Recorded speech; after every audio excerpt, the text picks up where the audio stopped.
Our next presenter is Dr. Hassan Mahani. He is a professor of petroleum engineering at Sharif University of Technology. He has over 16 years of industrial and academic experience. He has worked for about 12 years at Shell Technology Centers in the Netherlands as principal investigator, research scientist, and SCAL expert. His research is geared toward fundamental understanding, quantitative evaluation, modeling, and prediction of multi-phase flow in porous media with application to IOR and EOR, geoengineering, and environment. He has authored or co-authored more than 60 technical papers, published in scientific journals and conference proceedings. Dr. Mahani is an active member of SPE, Interpol Society, and Society of Core Analysts, SCA, and currently serves as Associate Editor for SPE Reservoir Evaluation and Engineering and Journal of Petroleum Science and Engineering. He holds a PhD degree in petroleum engineering from Imperial College London and master's degree in chemical engineering from Sharif University of Technology. Dr. Hassan Mahani will present to us time scales in low salinity waterflooding Iran. Remember to leave your comments and questions on the chat. They are going to be discussed on the panel section. Thank you, Dr. Hassan Mahani, for being here with us today.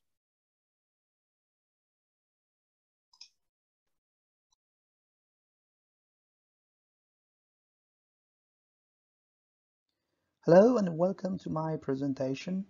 Before I start my talk, I would like to thank the organizers for inviting me to this meeting.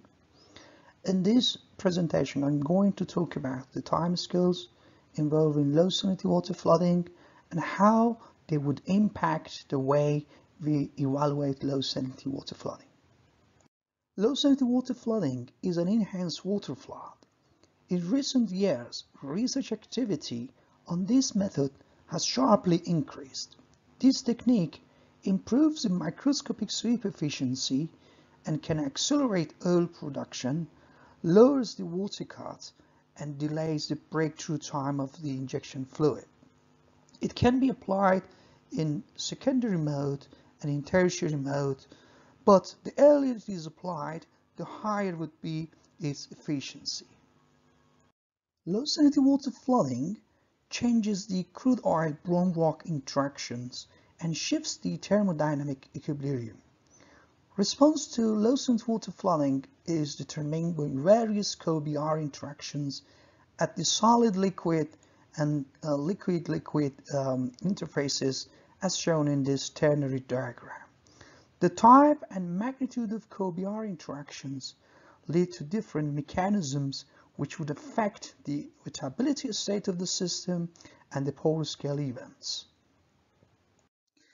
Multiple length scales are involved in low salinity water flooding, from atomistic or molecular scale, where we believe the initial interactions start to occur, to porous scale, pore network scale, Darcy scale, and field scale. There is 10 to the 9 to 10 to the 12 order of magnitude change in length scale observed in this process. To observe oil recovery by low salinity water flooding, or LSR, at the continuum scale or Darcy scale, the low salinity effect, or LSE, at lower scales should be transmitted to upper scales, something that does not always happen. In other words, not any low salinity effect can lead to low salinity recovery, and that may explain lack of response in some systems. Low salinity water flooding is a multi-time scale process. There are fast and slow sub-processes at the solid, liquid, and liquid-liquid interfaces which may occur simultaneously. The slow processes such as film phenomena and diffusion can take hours to days to complete, whereas the faster sub-processes have a time scale of milliseconds to minutes. The time effect, which is the focus of this talk, should be accounted for in the design of experiments to properly evaluate low-density water flooding for the candidates. The first observation which demonstrated the time effect came from droplet scale experiments on clay-coated substrate. These tests showed that wettability alteration, which is one of the main effects of low-density water flooding, is a very slow process. The experiments showed that upon exposure of droplets to low-density flooding after equilibration with high salinity, wettability change is not instantaneous and can take several days before we see full detachment of oil from the substrate. In some cases, we did not see detachment and just saw a contact angle change.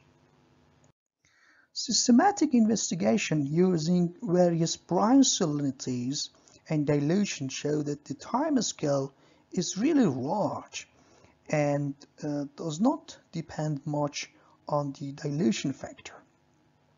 The time scale of wettability change was much larger than that predicted by the Fickian diffusion in the film, and also the time scale of dynamic IFT change.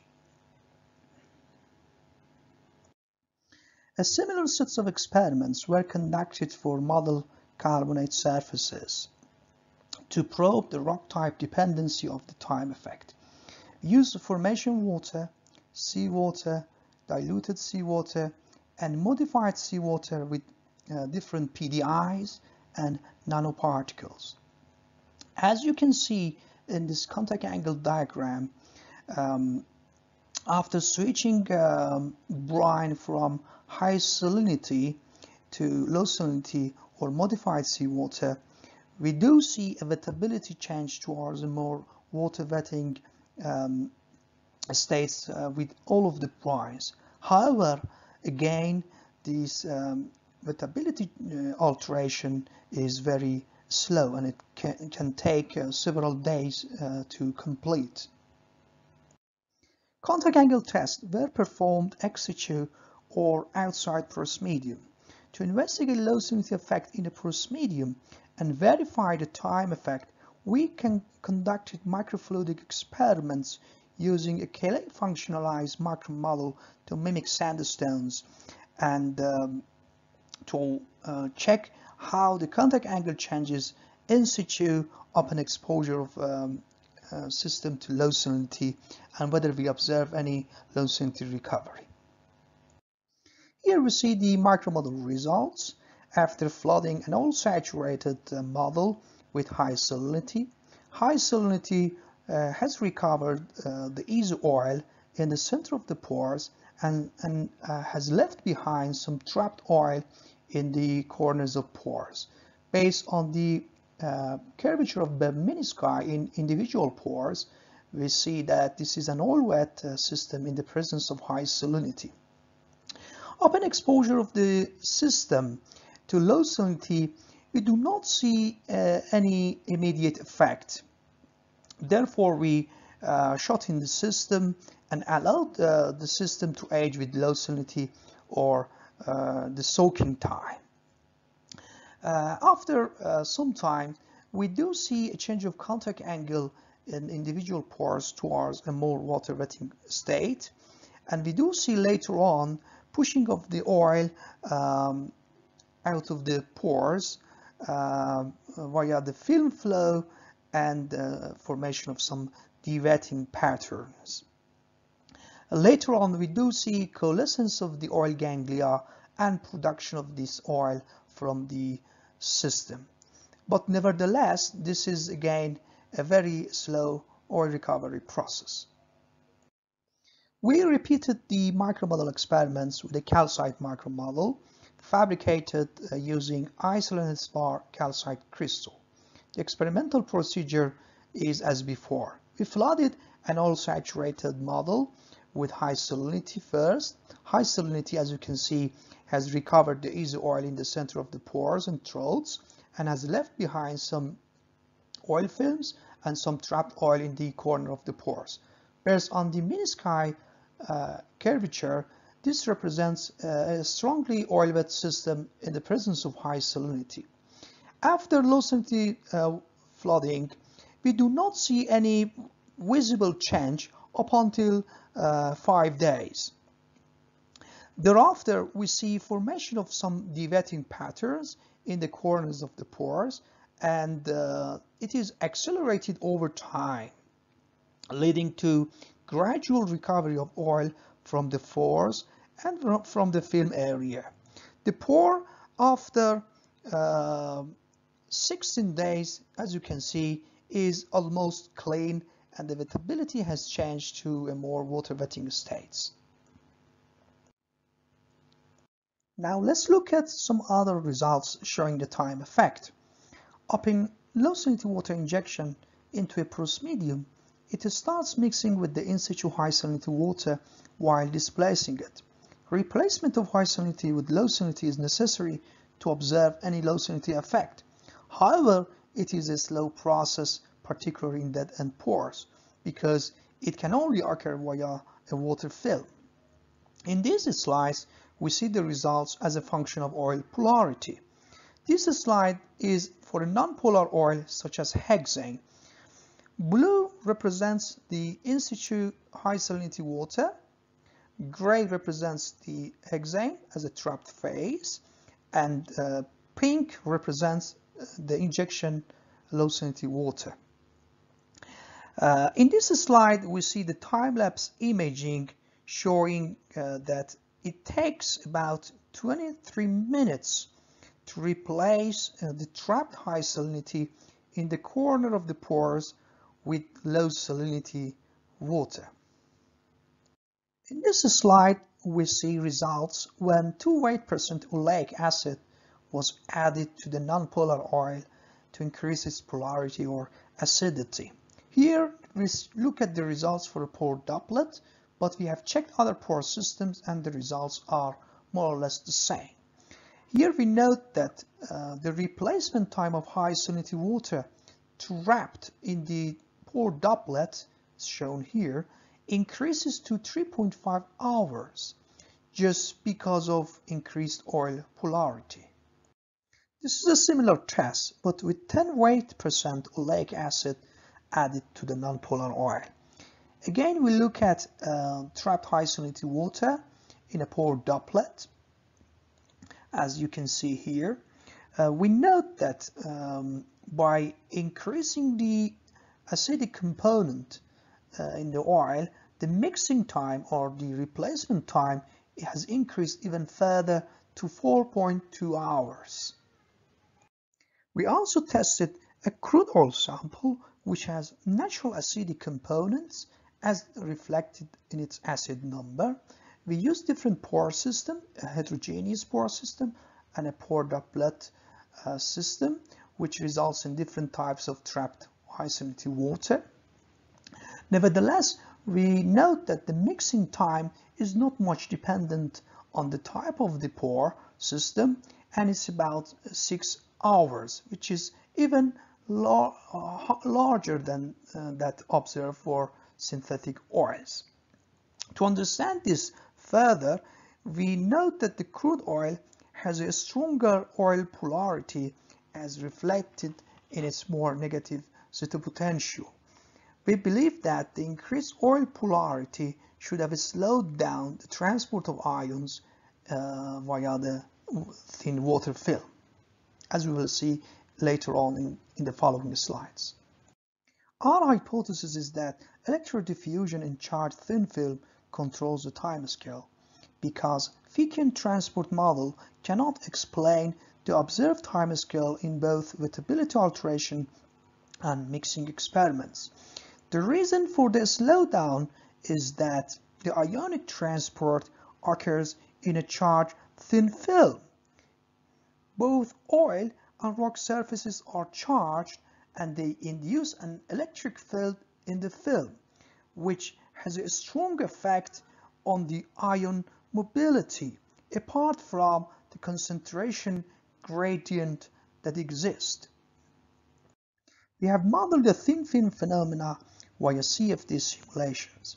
The non-Fickian transport was modeled by coupling Poisson-Boltzmann equation with Nernst-Planck equation.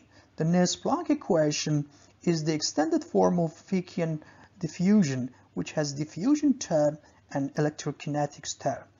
The augmented Navier-Stokes equation was used to simulate hydrodynamics and the evolution of disjoining pressure in the film. The computational domain and grid are shown here for an oil droplet sitting on a substrate. The governing equations were solved for ionic transport via water film bound by oil and substrate. The film shown here is first equilibrated with high salinity, then exposed to low salinity on the external boundaries. Now let's look at some results. CFD simulation shows that the charges on oil and rock surfaces slow down the diffusion of counterions due to the competing action of concentration gradient and electrical potential gradient. Therefore, cations are retained in the film while anions are repelled from the film. We have calculated the effective diffusion coefficient in the film for anions and cations represented here by DEF. The results show a significant reduction of effective diffusion of cations by a factor of 10 to 20 compared with Fickian diffusion. This is in agreement with the experimental results. We found that the electrical behavior of oil and solid surfaces have the predominant effect on the effective diffusion, while salinity gradient imposed in the system and local variation in film thickness and length have a secondary effect on the time scale. It's important to note that in this simulation we did not account for surface reactions and multi-ion exchange processes in the film. We are going to account for this in our future simulations. In this slide, we try to simulate the effect of oil polarity on the ionic diffusion as previously seen in the mixing experiments. We compare 4 different cases where the surface charge of the oil is increased while the surface charge on the solid surface remains fixed. In all of the cases, the thin film is first equilibrated with high salinity, then exposed to low salinity from this point. And then we look at the ionic transport and distribution of ions in the film. As we can see clearly in this video, the solute transport is significantly influenced and slowed down as we increase the oil surface charge density. And this is quite in agreement with what we saw in the mixing experiments. I would like to wrap up my talk with some concluding remarks. Low-cycle water flooding is a mild reactive process due to a strong solid-liquid and liquid-liquid interactions. It is a multi-time scale process wherein fast in the order of milliseconds to minutes and slow in the order of hours to day sub-processes can occur simultaneously.